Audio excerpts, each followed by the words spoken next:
Olá, estamos dando início a mais um programa Debates Le Monde Diplomatique Brasil, uma iniciativa do jornal Le Monde Diplomatique Brasil, em parceria com a TV PUC, com o canal universitário e com a TVT, a TV dos Trabalhadores.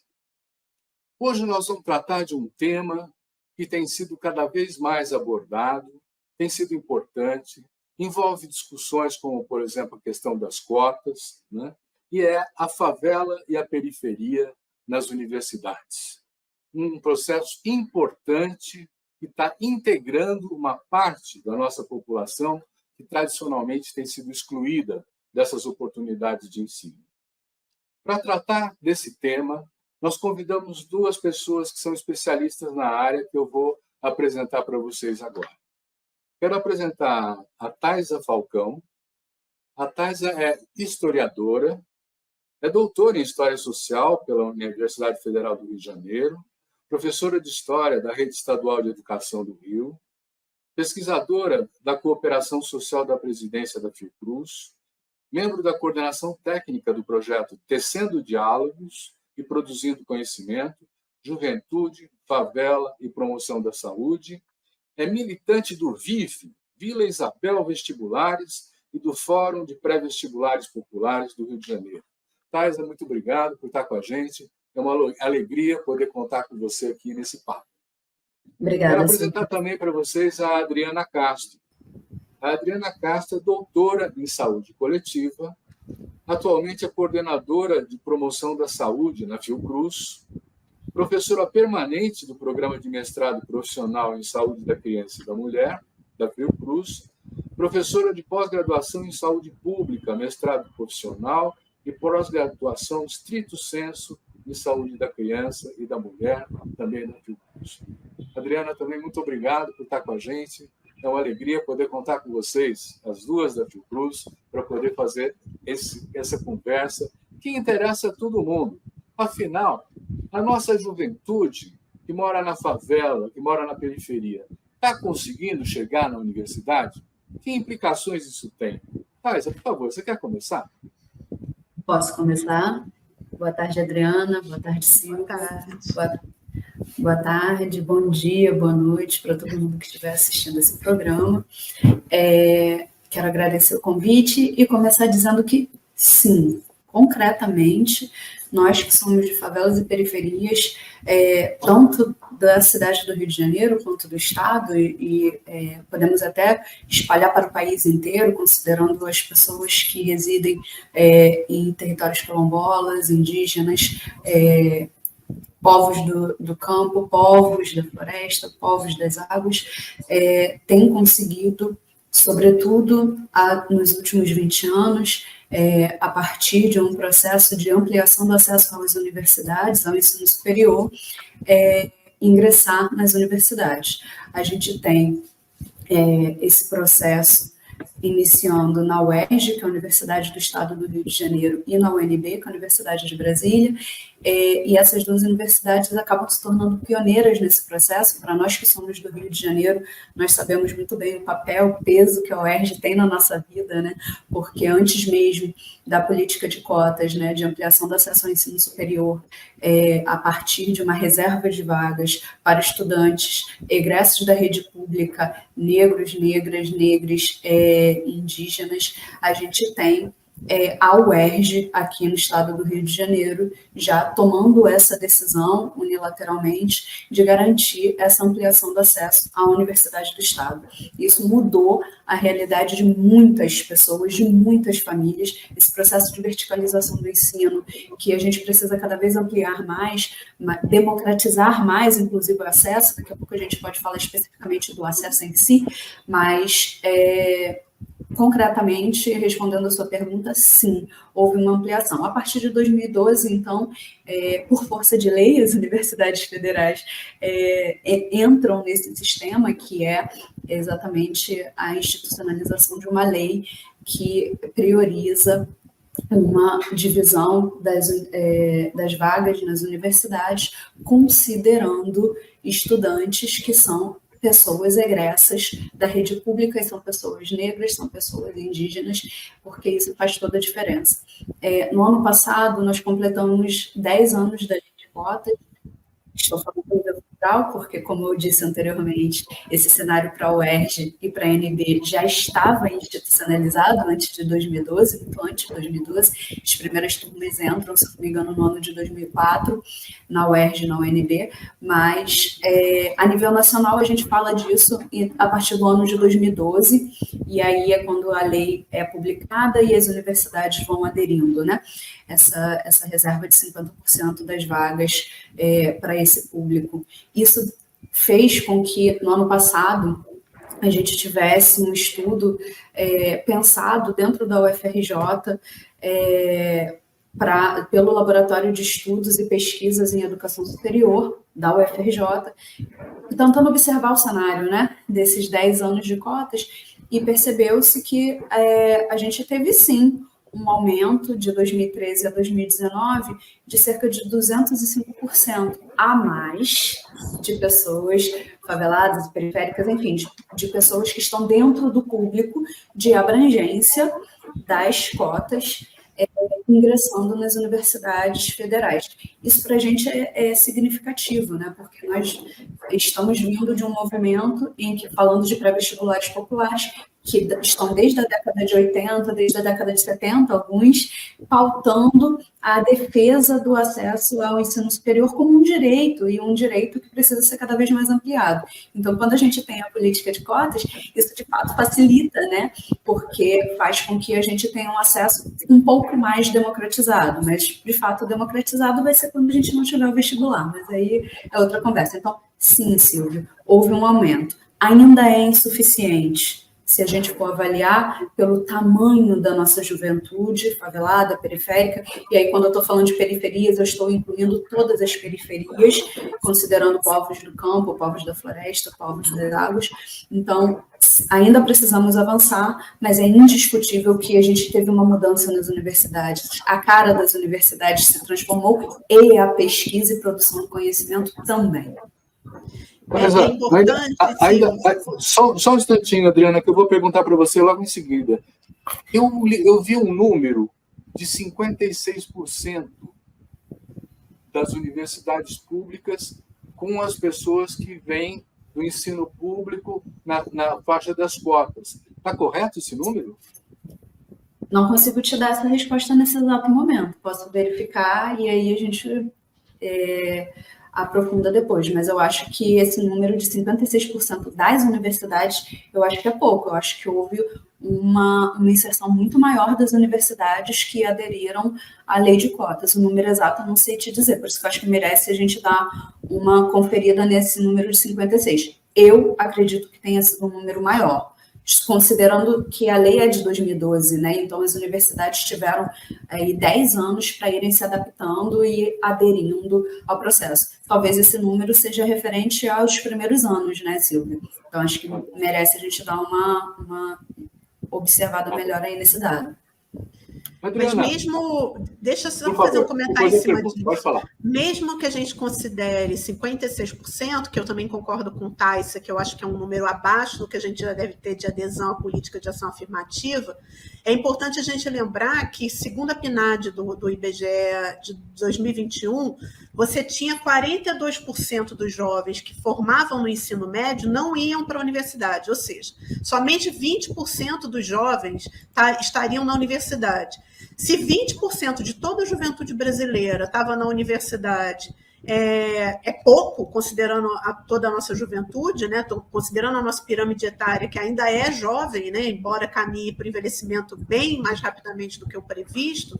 O fato é que no censo do ensino universitário, do ensino superior, que o INEP divulgou esse ano, você continua mantendo uma defasagem enorme. Você tem uma média de anos de estudo na população brasileira de 11,7 anos, na faixa etária de 18 a 29 anos, mas acima da média você só tem população urbana, população sul-sudeste, população centro-oeste mais branca, população com 25% da maior renda.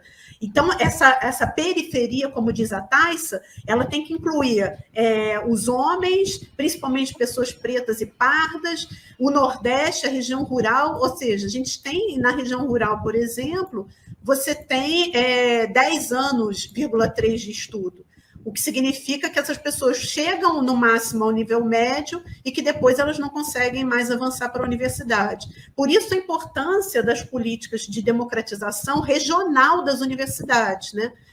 Quando a gente consegue interiorizar as universidades, a gente também amplia as possibilidades de acesso, e dos institutos federais também. Então, isso é super importante, a gente ter universidades mais próximas dos territórios, e os institutos federais que também formam, né, nível superior, também tem pesquisa, que eles também estejam mais próximos dos territórios, isso é fundamental. Primeiro, porque assim, a gente ainda tem uma população universitária proporcional à população muito baixa, e dentre desses, ela ainda é absolutamente branca, urbana, sudestina, como a gente brinca quando fala em relação ao Nordeste, né? Ana, vamos continuar com você. Quer dizer, nós temos uma universidade que é elitista, que foi moldada olhando para a Europa, Sorbonne, essas coisas e tal, né? Que tem toda uma característica de reafirmar discriminações, reafirmar a desigualdade, reafirmar o grupo seleto do qual fazem parte os alunos das universidades, né? Esses 10 anos de cotas mudaram também a universidade ou ela é a mesma? Ela não é a mesma, mas assim, dizer que estruturalmente ela se transformou é um exagero, né? Assim, acho que seria um otimismo exagerado da minha parte. Então, você tem uma reação estrutural à chegada desse novo, né? Esse novo que se expressa não só com objetos de pesquisa muito diferentes, né, com trazer a realidade vivida nas periferias, trazer a realidade vivida pelas marisqueiras, pela população indígena, para o lugar da universidade, mas não é só o objeto de pesquisa, é principalmente a dificuldade de lidar com as linguagens, né, com outros jeitos de dizer.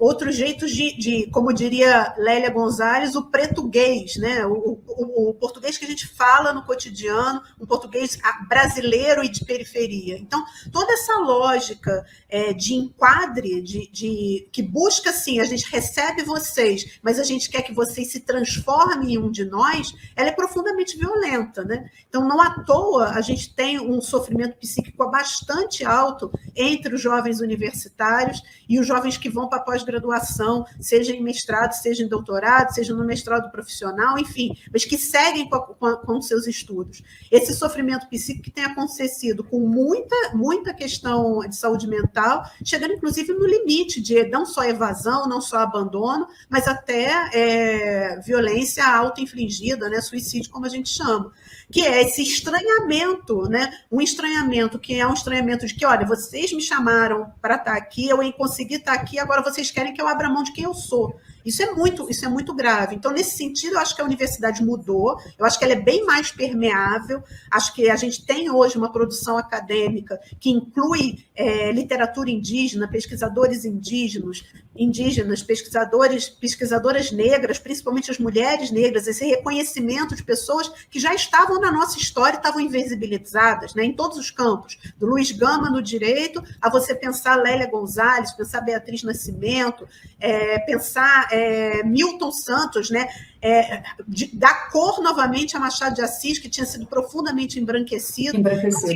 Eu acho que tem uma série de pesquisas que acontecem deslocando esse movimento. Assim, e no campo da saúde coletiva isso tem sido bem importante, não só para o pensamento da Política Nacional de Saúde Integral da População Negra, para avaliação, para implementação, para o reconhecimento das especificidades, mas também para pensar que a cultura, né, assim, esse lugar que a gente embranqueceu, né, esse lugar que era a cultura do samba, esse lugar que era do jongo e etc., esses também são objetos acadêmicos, também têm o que dizer sobre a nossa sociedade, sobre os modos de organização, de produção de saúde, de produção de geração de renda e de inclusão. E não só esse lugar da festa e do futebol, né? Esse lugar clássico, que era um lugar de possibilidade de mobilidade social para os jovens periféricos, né? Olha, entendendo a universidade como um espaço também de produção de conhecimento, eu sei que vocês fizeram um trabalho com jovens investigadores, umas chamadas públicas, né? Me interessa saber quais os temas que esses jovens investigadores trazem para a universidade que não estavam lá antes. Olha, você pode falar para a gente? Como faz? Vai lá, Thais. Eu acho que para esse tópico especificamente pode ser exatamente a Adriana, porque ela acompanhou mais de perto, Silvio, porque o projeto de os Jovens Investigadores é um projeto da Agenda Jovem. E eu poderia falar um pouco, mas eu acompanhei especificamente jovens investigadores que estão vinculados a pré-vestibulares populares que acessaram essa chamada. A Agenda Jovem é um programa da Fiocruz e o projeto que eu trabalho, que é o Tecendo Diálogos, é outro. Então, talvez a Adriana consiga apresentar a abrangência que foi a chamada de jovens investigadores, que vai além dos jovens investigadores que estão conosco nos pré-vestibulares, que também acessaram a chamada. Então, nós vamos fazer um pequeno intervalo agora e a Adriana, em seguida, conta para a gente quais são esses temas.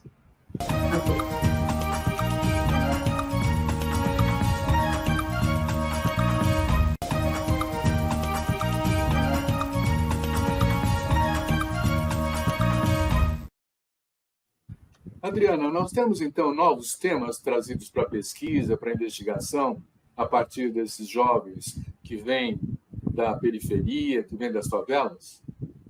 A gente tem novos temas, sim, e antes eu queria só dar uma situada na importância que a gente tem dado institucionalmente a uma certa linha de investimento na juventude, né? Então, a gente tem o Fórum de Pré-Vestibulares, a gente tem ações de educação popular em saúde vinculada à juventude, a gente tem Meninas e Mulheres na Ciência, pensando na democratização do acesso à ciência e a ser cientista, com recorte de gênero, né? Porque normalmente as mulheres estão afastadas das ciências mais duras, da biologia, da estatística, enfim, da física.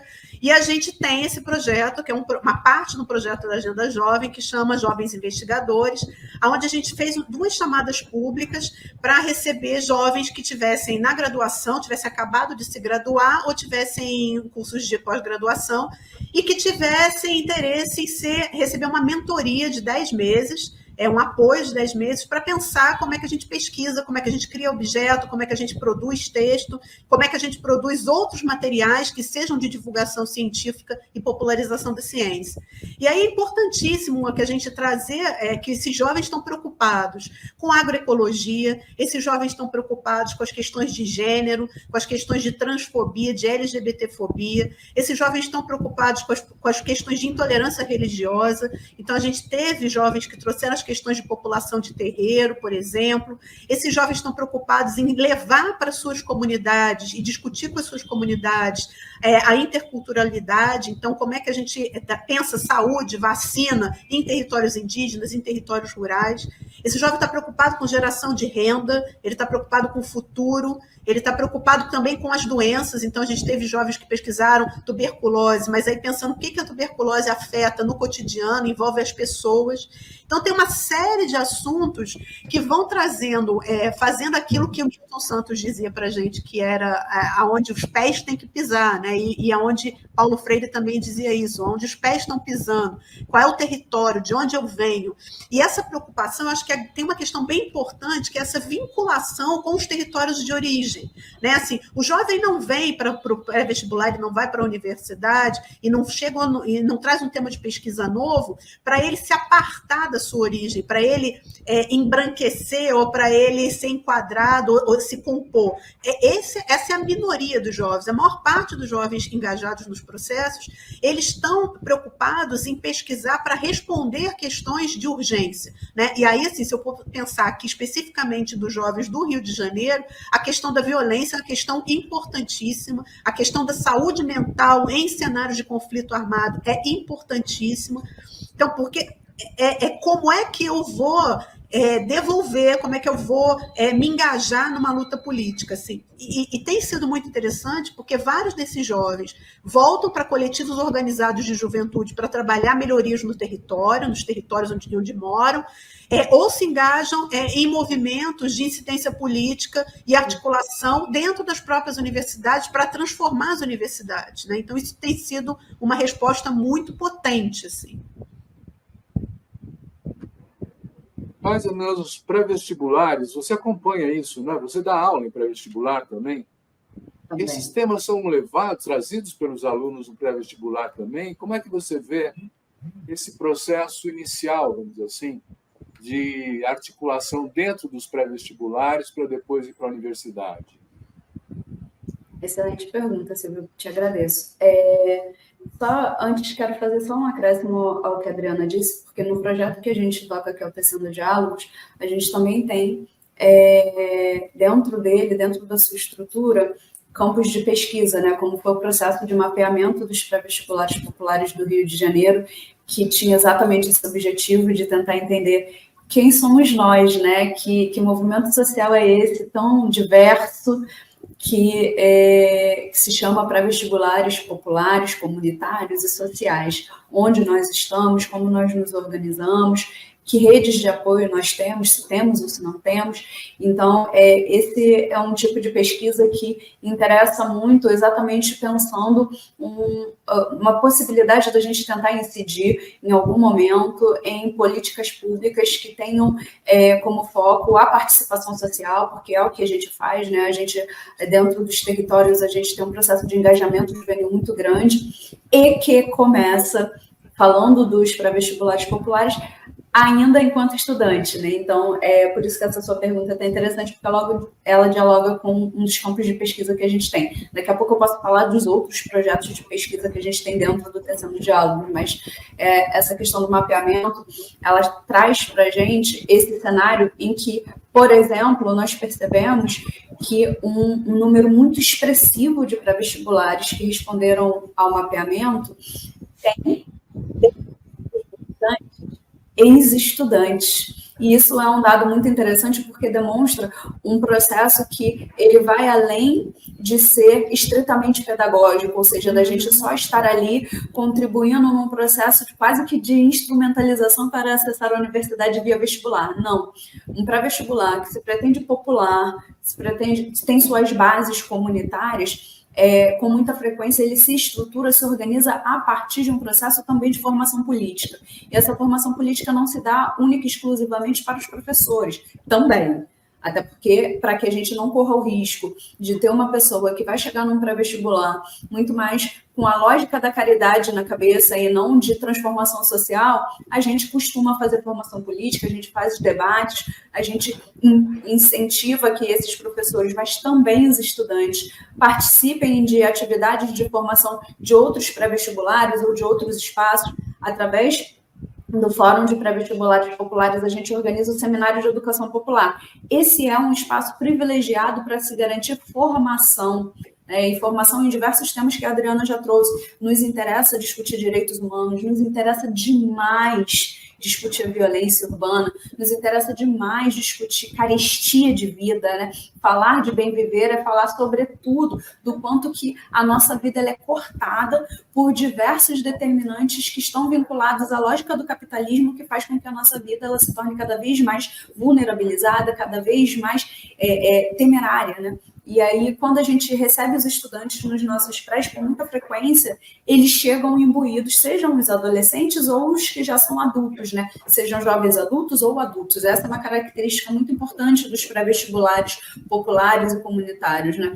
Por nós não sermos, e nem queremos ser, um curso tradicional, como os cursos que são vinculados a uma estrutura mais privada de formação e de instrumentalização para o vestibular, como nós temos essa base comunitária, inclusive nas nossas relações com o território, isso faz com que a gente receba tanto aqueles adolescentes que estão ainda na escola, quanto as pessoas que já terminaram o ensino médio e, por questões concretas da classe trabalhadora, que é de trabalhar, não puderam tentar o vestibular naquela idade ou como a Adriana já sinalizou para a gente, que o ensino médio é um gargalo, que o nosso tempo de escolarização para quem é pobre nesse país, sobretudo se a gente coloca os adicionais de opressão, sendo jovens, negros, sendo mulheres e etc., isso vai diminuindo cada vez mais a capacidade dessas pessoas de terminarem o ensino básico na idade certa e correta.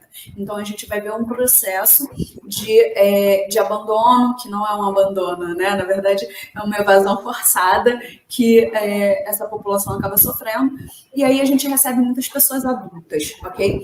Então, essa diversidade também é muito interessante, porque cada faixa etária também vai trazer uma demanda específica. Às vezes a gente vai ter uma pessoa mais velha com uma demanda por segurança alimentar, às vezes muito mais forte do que aquele adolescente que ainda está no ensino básico.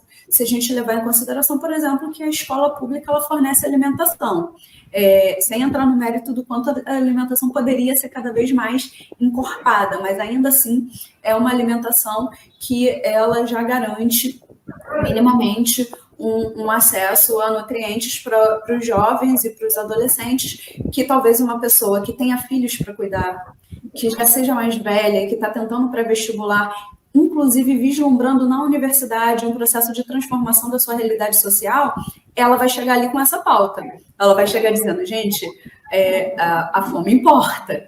E aí talvez um jovem, e sobretudo se for um jovem negro, ele vai chegar e vai trazer para a gente uma pauta muito forte sobre a violência do Estado, sobre a violência nos territórios. Por quê? Porque a vida dessa pessoa está a perigo todo momento que ela põe os pés para fora de casa. Então, todos esses temas a gente dialoga e a gente tenta transversalizar dentro das disciplinas que a gente oferece para vestibulares, mas também nos espaços em que a gente consegue garantir formação e uma formação coletiva. Sobretudo quando a gente consegue juntar mais pré-vestibulares, e aí no Fórum de Pré-Vestibulares Populares a gente tem conseguido garantir um espaço privilegiado para isso, para trazer uma agenda sobre saúde mental, porque a saúde mental da periferia é impactada diuturnamente em função dos agravos à nossa saúde que o capitalismo provoca. E a gente discute com muita frequência as questões de gênero, porque a gente sabe que a escola ainda a gente estava falando há pouco que a universidade ela ainda é elitista, e de fato, mas a escola também. A escola ainda é um espaço de violência, e eu falo isso também enquanto professora de uma escola do Estado que estudei em escola do Estado a vida inteira. É um espaço de violência para corpos divergentes. Então, a gente precisa ter uma aliança muito forte, inclusive professores, estudantes, para a gente garantir minimamente que esses estudantes na escola tenham uma transição segura ali dentro, enquanto que nos pré-vestibulares a gente minimamente tenta já estar com esse debate superado, então acaba se convertendo num espaço de acolhimento. Com muita frequência a gente vai discutir raça, gênero, classe, direitos humanos e, sobretudo, seguridade alimentar. A pandemia trouxe para os pré-vestibulares um problema que a gente nem tinha noção de como era tão forte dentro dos nossos estudantes, né, das casas dos nossos estudantes e até alguns professores, que é a carestia do custo de vida. Então, isso também é um tema muito transversalizado que a gente discute. Muito bom. Eu estou vendo que tem temas aqui que estão surgindo que são da maior relevância para todo mundo, né? Quer dizer, e o que me impressiona é que ele está se transformando num tema de investigação, de pesquisa, de compreensão mais ampla. Se você pensar que já temos uns 10 anos em termos de política de cotas, nós já temos professores na universidade que vieram desse processo, não é? Menos do que gostaríamos. Menos do que a gente queria, mas já tem. Então, vira a pergunta. Nós temos professores que se incorporam a esse processo? Temos grupos de trabalho temáticos que estão surgindo? Eu estou querendo saber, a universidade está mudando com a presença dessa gente ou ela é intransponivelmente elitista? Adriana, posso tomar a palavra das sardinhas? Pode. Não, porque eu quero aproveitar e mais uma vez puxar a sardinha para o Tecendo Diálogos, porque uma das atividades que nós temos no projeto, e que aí dialoga diretamente com o Fórum Favela Universidade, que também é uma coisa que eu acabei não explicando, peço desculpas pela falta de educação aí na explicação, é que o Tecendo Diálogos é esse projeto que a gente toca dentro da Fiocruz para fora da Fiocruz, ou seja, num processo de relação entre Estado e sociedade com foco na participação social territorializada. E a gente tenta articular 2 fóruns, o Fórum de Pré-Vestibulares Populares do Rio de Janeiro e o Fórum Favela Universidade. O que isso importa para esse comentário que você fez, Silvio? Porque no Fórum Favela Universidade é o espaço em que a gente tenta trazer debates como quais caminhos levam a favela para a universidade e a universidade para a favela. Ou seja, que contrapartida é essa que nós, enquanto universidade, conseguimos dar para as favelas, tendo em vista que a favela está entrando na universidade? E de que maneira a favela está dentro da universidade? E aí, mais uma vez, sempre aparece com muita força o tema da saúde mental, porque a estrutura da universidade ela traz sérios agravos à nossa saúde mental.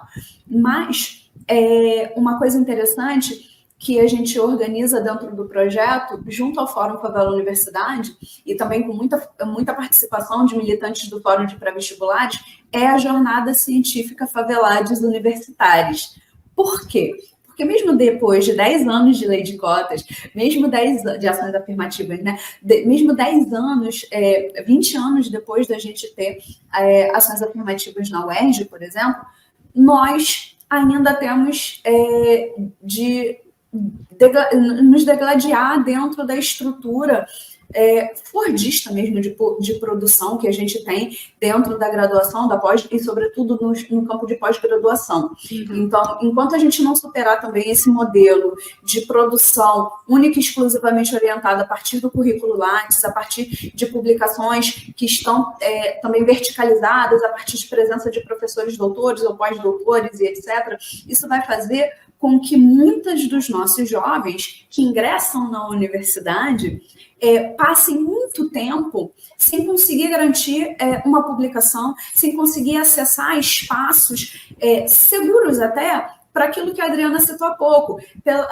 seguros no sentido epistemológico mesmo do termo, porque nós falamos uma língua que não é o português ultra complexo que é o português. O português é uma língua extremamente complexa, né? Então, eu queria fazer 2 adendos, Thaisa, que eu acho que assim, tem essa a questão da gente chegar a ter professores universitários de origem periférica, ela esbarra na maneira como o capital opera na produção do conhecimento, na produção científica.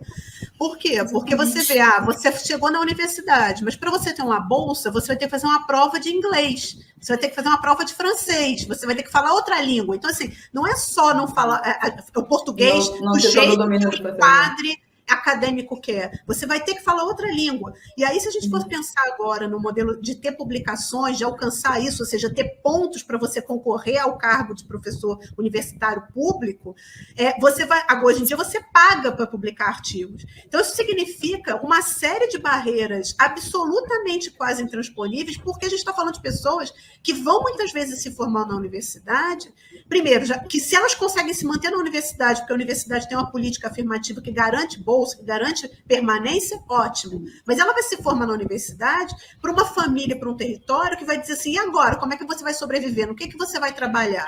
E aí você vai ser precariazado, porque a grande discussão, e uma discussão que a gente fez na última seminário do Tecendo, é assim, e a empregabilidade? E a juventude que está aí nessa faixa dos 19 aos 29, ela muitas vezes já é mãe, já é chefe de família. Como é que ela vai se sustentar e vai se empregar? Se eu tenho uma lógica onde eu vou afunilando, de que você tem que falar outra língua, de que você tem que ter uma bolsa para pagar o artigo para ser publicado ou para ser submetido, que você tem que cumprir os prazos hoje em dia, né? Se a gente pensar no mestrado em 2 anos, com uma carga horária de disciplina enorme, a maior parte das vezes, inclusive, em horários que são dadas às turmas, que são horários de trabalho. As pessoas têm que ter dispensa do trabalho para conseguir cursar. Então, assim, não basta só entrar na universidade. Para a gente inverter essa lógica e ter professores nos cursos universitários, professores de pós-graduação, a gente precisa de políticas com muito maior intensidade no investimento de sustentabilidade dessas pessoas ao longo do processo formativo. Porque ao longo do processo formativo você vai gastar horrores também. Assim, não é um processo formativo simples, né? Não basta ter o diploma universitário. Muito pelo contrário, vai cada vez mais exigindo competências, habilidades e tempo. E um tempo em que você que não tem mobilidade urbana para garantir esse tempo, você não tem conectividade para garantir esse tempo, você não tem recursos para garantir a sobrevivência da sua família nesse tempo. Então, assim, é toda uma máquina que vai operar justamente para tornar cada vez mais elitizado esse processo, para poucos chegarem a esse lugar. O que a gente tem visto, e isso muito claramente tem acontecido, e Thaisa pode falar melhor do que eu disso, é que são essas pessoas que estão indo para o ensino do fundamental e do médio, porque a população embranquecida e branca e com maior privilégio não quer essa vaga na unidade, no sistema público de educação de fundamental e médio. Então, olha como é complexo, né? Assim, para além da gente garantir o acesso à universidade, a gente garantir, inclusive, empregabilidade, garantir outras ferramentas para ascender. Vamos falar disso. Eu quero só pedir a vocês que nós vamos fazer um pequeno intervalo e já voltamos.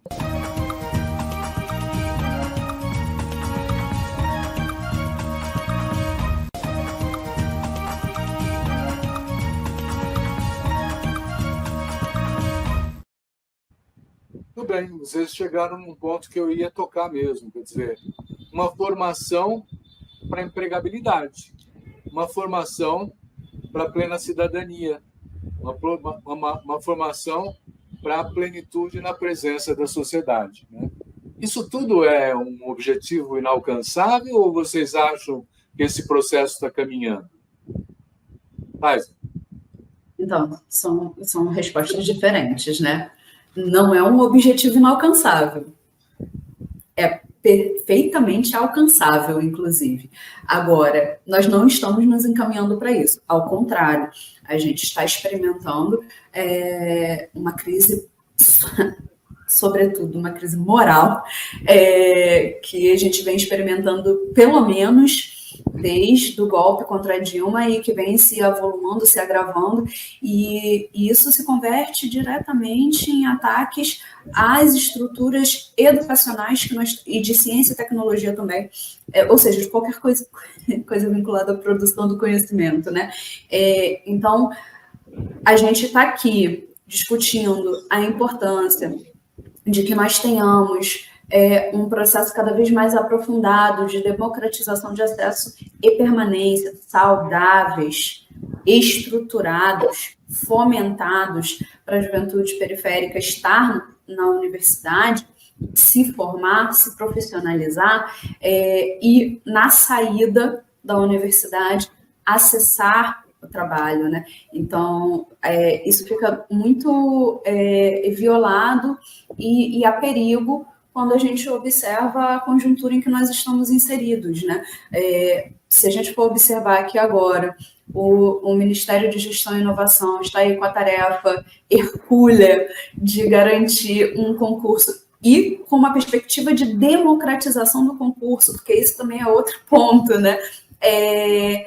Considerando uma defasagem de profissionais na esfera pública que foi se avolumando ao longo dos últimos anos, imagine quando a gente vai falar sobre setores, por exemplo, privados de acesso a emprego, né? Então, a gente encara um processo muito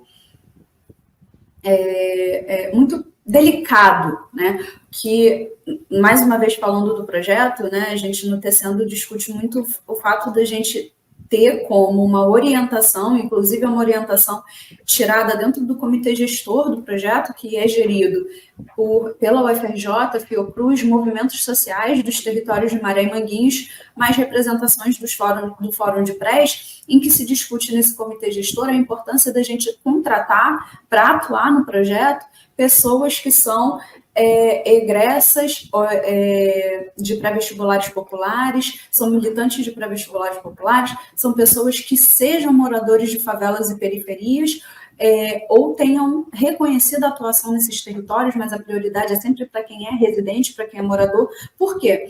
Porque muitos de nós até conseguimos passar por um processo de verticalização do ensino, ou seja, terminar a educação básica, acessar a universidade, acessar um mestrado, acessar um doutorado, e não necessariamente isso se converte em acesso a emprego. Então, acho que esse debate, inclusive, que o governo tem feito através de um processo de discutir a democratização de concurso, porque a gente, assim, a Adriana citou um dos maiores embargos que nós temos para nós, dentro da universidade, nos convertermos em pesquisadores de ponta. Não estou me referindo a pesquisador, todos nós somos, mas eu estou me referindo a pesquisador de ponta, A1, A2, para a gente chegar nesse nível de pesquisa, e se vocês olharem a pirâmide, né, de pesquisadores A1 no Brasil, vocês vão ver que é uma pirâmide masculina e branca.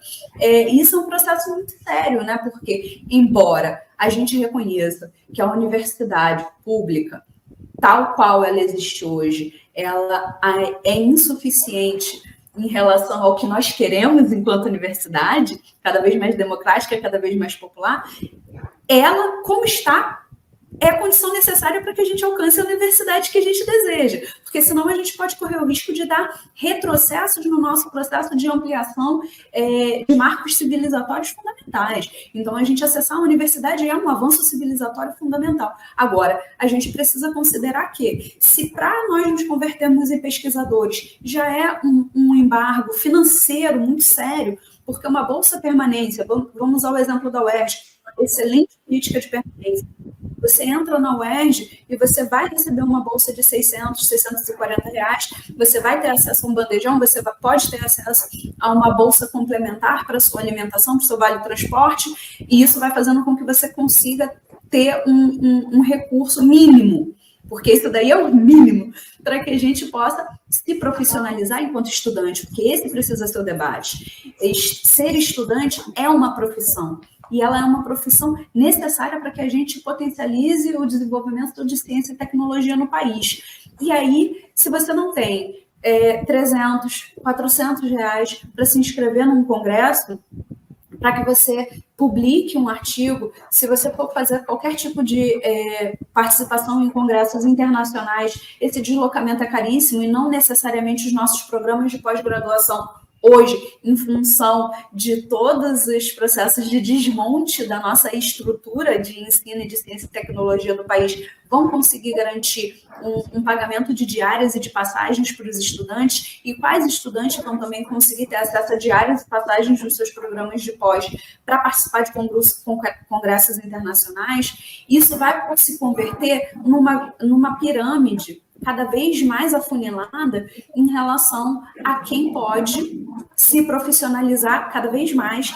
enquanto estudante. Isso traz um problema muito sério, porque no momento de sair da universidade e buscar emprego, aí a gente esbarra nessa questão de muitos anos sem concursos públicos. A gente pode falar, a Adriana pode falar muito melhor que eu da própria Fiocruz, a defasagem gigantesca que a Fiocruz tem de servidores efetivos. E isso não é uma realidade única e exclusiva da Fiocruz, é o contrário. A gente tem uma defasagem, um buraco, um rombo no funcionalismo público em todo o território nacional muito severo. E isso traz dois problemas. Primeiro, nós, que já temos uma vocação para o serviço público, porque somos usuários do serviço público, não conseguimos ter acesso a um concurso que contemple a nossa realidade, para que a gente se converta em servidores públicos, ficamos apartados desse processo. E outra realidade é quando essa própria ideia de concurso ela vai sendo retirada, que culmina numa precarização do serviço. Observem como que a gente está numa conjuntura muito perversa e que ela caminha lado a lado com o processo de ampliação de vagas nas universidades. A gente tem um sério enfrentamento à autonomia das universidades, à autonomia do pensar, sobretudo a autonomia do pensar crítico, que é o que a universidade produz, sobretudo a universidade pública. E aí, quando nós que precisamos de todo um suporte para que a gente possa se profissionalizar e se converter em servidores públicos, porque nós temos essa vocação, porque usuários nós somos embargados por questão de classe, por falta de acesso. Então, é um debate muito interessante. Eu só queria, antes de te dar a palavra para retomar outra pergunta, Zico, reforçar o que eu ia falar sobre a jornada científica, porque tem a ver com essa questão dos pesquisadores, né? Nós temos muita dificuldade de publicar, né? E aí a Adriana trouxe muito bem o cenário caótico que se torna uma pessoa que pode ter um doutorado e não necessariamente ela vai ter o número suficiente de publicações, de aulas, para que ela possa ingressar como professora universitária. E aí, a gente tem dentro da estrutura do Tecendo a Jornada Científica Faveladas Universitárias. O que significa isso? É um espaço onde a gente organiza o seminário e nesse seminário a gente recebe publicações de pessoas de favelas e periferias. Nós queremos saber o que essas pessoas estão produzindo, porque com muita frequência as revistas A1, A2, com todo respeito à estrutura dessas revistas, que são importantes, mas estamos falando de um processo, né, fordista de publicação que faz com que nós não possamos publicar ali. E aí talvez alguém que queira, por exemplo, me inscrever, porque eu estou estudando um processo de participação social, porque eu estou vinculado a um processo de participação social territorializado, essa pessoa não vai ter acesso ao que eu estou pensando, porque onde é que a gente vai circular isso? Então, a jornada científica ela tem cumprido esse papel.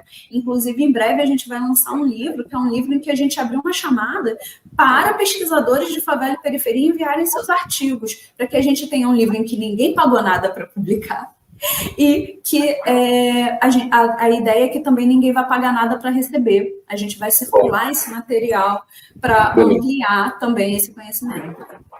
Eu queria Nós vamos fazer um pequeno intervalo e, em seguida, vamos passar a palavra para a Adriana.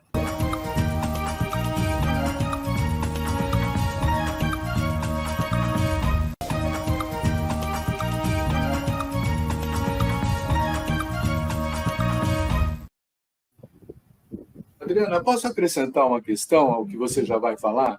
Pode. É o seguinte, eu observei que existem pré-vestibulares que estão sendo feitos assim na periferia e tal.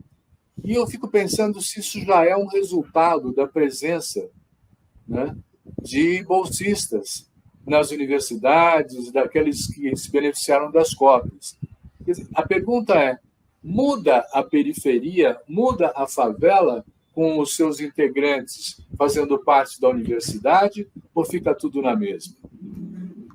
Excelente pergunta. Eu vou começar pela complementação que eu ia fazer para chegar nisso, porque assim, eu acho que quando Thaisa fala, é importante que a gente entenda que tem uma disputa em curso do que é público, né? Sobre aquilo que é público, né? A disputa que está em curso, e que está em curso aí desde antes do golpe, ela diz que o público não presta, que o público não funciona, que o público não sabe fazer gestão, que o público gasta mal o dinheiro que tem, que não é falta de recurso. E se a gente olha o investimento que é feito em países da OCDE, em países ditos de primeiro mundo, como a gente falava antigamente, a gente sabe que a gente investe muito pouco naquilo que seria necessário para garantir a formação universal. Então, assim, não é só chegar à universidade e garantias de sustentabilidade da universidade. Quando a gente vai discutir empregabilidade, essa empregabilidade ela não afeta só o jovem periférico que chegou na universidade e conseguiu concluir a universidade. Ela também afeta o jovem que teve que vencer uma corrida de obstáculos para chegar até o pré-vestibular, porque a gente está falando de jovens que conseguiram fazer o fundamental e o médio aos trancos e barrancos. Quando a gente vê que no município do Rio de Janeiro, ou na grande região metropolitana do Rio de Janeiro, a gente perde dias de aula absurdamente por conta da violência armada nos territórios periféricos, de que qualidade de educação a gente está falando? Quando a gente vê que cresce o investimento em escolas cívicas, como se isso fosse resolver qualquer questão, de novo, a gente está falando de uma formação que transforma esse jovem num jovem que vai ser um operador. Ele não é um cara para ser reflexivo, ele não é um cara para ser um pesquisador, ele não é um cara para ter mobilidade social. A gente está falando de um discurso no Brasil que ainda existe de maneira muito presente, de que os jovens das classes periféricas e das classes empobrecidas e vulnerabilizadas são aqueles que devem se ocupar de ter um curso técnico, como se ser técnico em alguma coisa não significasse capacidade de reflexão, cidadania, empregabilidade, como se fosse menor, né? Esse lugar do emprego menor, do lugar menor. E o discurso que acaba sendo até bizarro em alguns momentos, porque vai dizer assim, mas vai formar na universidade para quê se não vai ter emprego? Vai virar motorista de carro por aplicativo. Esse tipo de venda de imagem de que vocês não deviam estar aqui, vocês não deviam nem tentar isso não é importante, quando a gente sabe que não é assim que funciona, né? Muito pelo contrário, a gente chega nesses lugares que Thaisa estava falando, de pesquisador ou de CEO de empresas, etc., com investimento pesado em formação, com investimento pesado em desenvolvimento, em publicações, em cursos no exterior e por aí vai. Então, assim, a gente tem que entender que para ter um país efetivamente potente, não dá para ter um país sem educação, sem muita formação e sem muito investimento em ciência e tecnologia. E aí, nesse sentido, casando com a sua pergunta, é óbvio que transforma a universidade. Quando a gente vê hoje que, por exemplo, vou citar meu campo de origem, né, a psicologia, que jovens vão para a universidade, que jovens se formam psicólogos e que eles passam a fazer rodas de conversa e terapia comunitária nos seus territórios para acolher as dificuldades dessa população no campo da saúde mental, isso é uma transformação imensa. Montam sua ONG e se engajam em projetos como a Redes da Maré tem, como em Paraisópolis tem, de estarem junto com a sua comunidade, transformando aquela realidade. Inclusive, num lugar que a gente tem que discutir com mais... não é nosso objeto, mas que a gente teria que discutir com mais foco, que é o famoso empreendedorismo. Quantos jovens estão saindo das universidades, estão voltando para as suas comunidades, se são jovens de tecnologia, que estão abrindo aplicativos, que estão criando plataformas colaborativas, que estão gerando renda naquilo que a gente chama de empreendedorismo e que tem seu valor, mas a gente tem que olhar com muito cuidado, né, porque isso é uma fragilização dos direitos de seguridade, é uma fragilização da estrutura social como um todo de políticas públicas. Então, assim, eles transformam a realidade do território, sem dúvida. A gente tem exemplos concretos disso em Manguinhos, na Maré, que vão discutir os problemas e as determinações sociais que acontecem ali, que vão... As redes de advogados negros, hoje em dia, que não permitem mais que os jovens sejam encarcerados sem que tenha um defensor que entenda o que ele está passando, que tenha vivido o racismo. Então, assim, evidentemente, a gente tem uma transformação real dos territórios que esses jovens vão fazer. Mas a gente precisa garantir que essa transformação não seja uma ação individual, que não seja uma ação só via terceiro setor ou via financiamentos internacionais quando eles existem. Mas a gente tem que garantir que tenha política pública de garantia desse investimento, porque é isso que vai garantir sustentabilidade. Senão você não tem sustentabilidade nem no processo da educação, nem no processo da produção da ciência e tecnologia e nem no processo de empregabilidade. Porque, assim, se a gente pensar a pirâmide etária e que a gente está envelhecendo num movimento absolutamente assustador e rápido em relação aos países, aos demais países, são esses jovens que têm que estar garantindo todo o processo de produção do cuidado do futuro, de produção de previdência do futuro, só que eles têm que ter a garantia da vida, a garantia de ter acesso à educação, de ter acesso à saúde, de não estarem o tempo inteiro como alvo da segurança pública do aparelho do Estado. Então, assim, é muito importante que a gente entenda que investimento em ter um Estado que garanta a operação das políticas públicas e não terceirize o tempo inteiro, e aí terceiriza como microempreendedor, como organização social, como pessoa jurídica, ou seja, uma fragilidade enorme da garantia de direitos. Se a gente não entender isso, a gente está fadado a ter um futuro muito complicado. Amigas, nós estamos chegando ao final. O tempo está passando, passa rápido. Passa muito rápido. Então, eu queria dar 2 minutos para cada uma de vocês, para poderem concluir os seus raciocínios, né? E agradecer muito a participação. Vamos começar com a Thaisa? Vamos.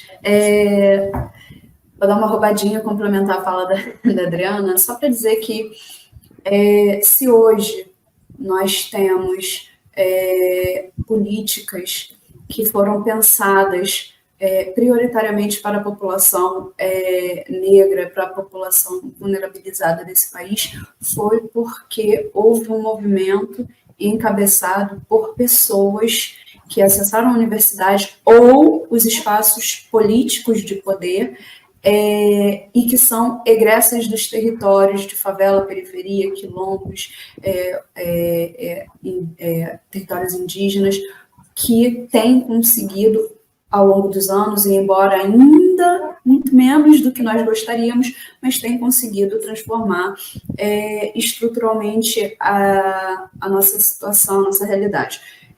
Um próprio exemplo disso é o tema-chave aqui desse encontro, que é discutir a política de ações afirmativas. E a gente pode ir além, a gente pode falar da obrigatoriedade do ensino da cultura africana e indígena nas escolas, a gente pode falar sobre a gente ter um feriado que lembre a memória do zumbi e não o 13 de maio. Então, movimentos como esses foram feitos por pessoas, e muitas delas que até passaram por pré-vestibulares populares, ou foram fundadoras de pré-vestibulares populares, e que acessaram a universidade, ou foram eleitas deputados, deputadas, e que foram lá legislar em prol dos seus povos, né? E isso para a gente tem transformado muita coisa. A lei de cotas e a decisão da UERJ de abrir uma reserva de vagas para quem é egresso de escolas públicas negras e indígenas mudou a vida de muitas pessoas, com todos os problemas que nós estamos ressaltando aqui. Mas a gente tem que levar em consideração que o primeiro ponto de mudança é no próprio entorno familiar de uma pessoa que entra na universidade. O meu entorno familiar mudou quando eu terminei a graduação, quando eu acessei a graduação. Não preciso nem falar de mestrado, doutorado, que minimamente, apesar de eu ainda não estar dentro da universidade em si como professora, já mudou muito a realidade econômica da minha família. E também política, né? Porque aí a gente vai cada vez mais politizando os debates dentro de casa. Então, a primeira mudança é no entorno familiar. E aí, resgatando o que a Adriana trouxe logo no início, porque ela precisa sempre ser resgatada, a Lélia Gonzalez já falava isso, né? Que quando a gente entra na universidade, cada pessoa preta que entra na universidade, aí eu vou trazer os povos indígenas, quilombolas, cada vez que uma pessoa periférica entra na universidade, a primeira mudança é no seu entorno familiar. E a partir disso você vai ver também uma transformação na sua comunidade, no seu território. Porque mesmo... Vou encolher um pouquinho a fala. Vou encolher. Porque mesmo quando a gente entra e só muda o entorno familiar, se a gente mudar o entorno de metade desse país, de 100 milhões de habitantes, isso vai ser um entorno familiar grande demais transformado. E sem contar as pessoas que já têm ações coletivas, que aí é o que a gente está apresentando aqui. Eu quero agradecer, dizer que, apesar do nervosismo, apesar de não me sentir tão confortável com esse tipo de mídia, né, eu acho que deu para minimamente convidá-los a conhecer o Fórum de Pré-Vestibulares Populares do Rio de Janeiro, conhecer o Fórum Favela Universidade, conhecer o projeto Testando Diálogos, e convido a conhecer todos os projetos que estão na cooperação social da presidência da Fiocruz. Todos. Porque se vocês observarem o que a cooperação social faz, vocês vão ver que a gente está realmente fazendo ações territorializadas com muita potência. Muito bom. Obrigado. Adriana, a palavra é sua. Silvia, eu quero agradecer muito o convite, agradecer a parceria com a Taissa, com a Cooperação Social. Eu acho que a grande mensagem, para ser bem breve, é que a gente que trabalha com saúde, a gente não trabalha só com atendimento dentro dos hospitais depois que a doença está instalada. Saúde é muito mais do que isso, né? Saúde é a capacidade da gente ter projeto de futuro, da gente ter moradia, renda, a gente ter bem viver e qualidade de vida no nosso cotidiano, mobilidade urbana, tudo isso é saúde.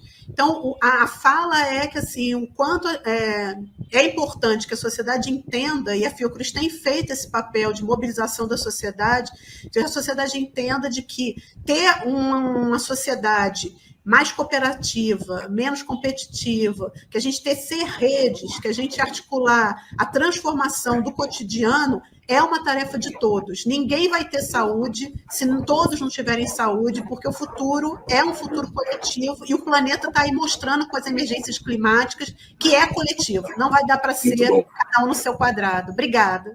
Tá bom. Eu agradeço muito, então, a Thaisa Falcão e a Adriana Castro pelo excelente papo, que eu acho que todo mundo gostou. Agradeço também aos telespectadores que nos acompanham, dizendo, semana que vem tem mais. Até lá.